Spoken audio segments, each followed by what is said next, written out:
Tu es éprouvé par la maladie, les problèmes d'argent, le manque de foi, une addiction.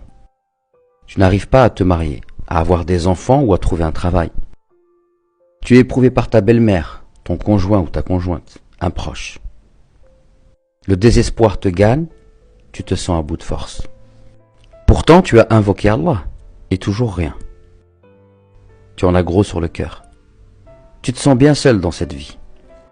Parfois même l'idée de la mort te paraît séduisante, car au fond de toi tu te dis, à quoi bon vivre quand on est autant éprouvé? Dans cette vidéo, j'aimerais te donner la solution que chaque croyant devrait appliquer dans sa vie lorsqu'il subit des épreuves douloureuses. Mais avant cela, j'ai besoin de toute ton attention. Fais le vide et commençons par un verset extraordinaire du Saint-Coran.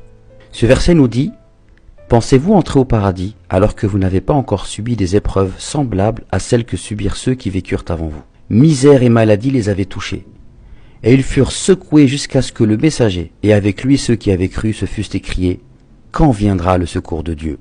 Le secours de Dieu est sûrement proche. La solution que l'on peut tirer de ce noble verset, c'est qu'il faut changer notre vision des épreuves.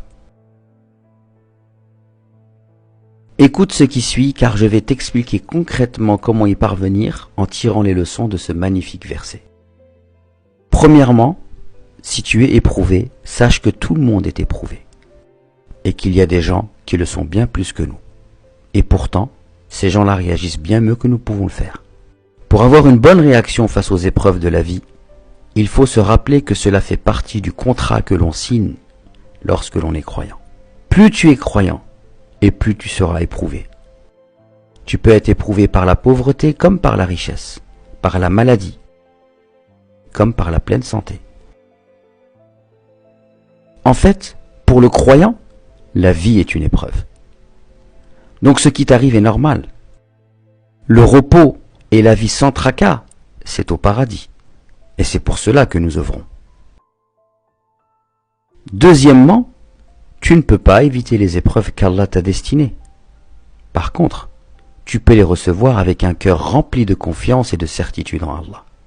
Tu peux donc te dire que cette épreuve relève de la justice et de la sagesse divine, même si tu ne l'aperçois pas. Tu peux te dire qu'une occasion t'est offerte pour purifier ton cœur et renforcer ta relation avec ton Créateur. Applique-toi donc dans tes prières et tes invocations. Patiente d'une belle patience, comme l'ont fait ceux qui ont suivi le chemin de la foi avant nous. Enfin, rappelle-toi que la fin heureuse appartient aux pieux. Tous ceux qui ont été éprouvés et qui ont fait preuve de patience ont connu une bonne fin. Pour en prendre pleinement conscience, lis l'histoire des prophètes dans le Coran. La vie est comme un verre à moitié rempli. Le vide symbolise les épreuves et la partie remplie les grâces divines. Ta vie sera toujours comme ce verre. Maintenant, isole-toi et pose tes épreuves en face de toi. Ne vois-tu pas qu'elles sont une bénédiction divine? Sois donc à la hauteur.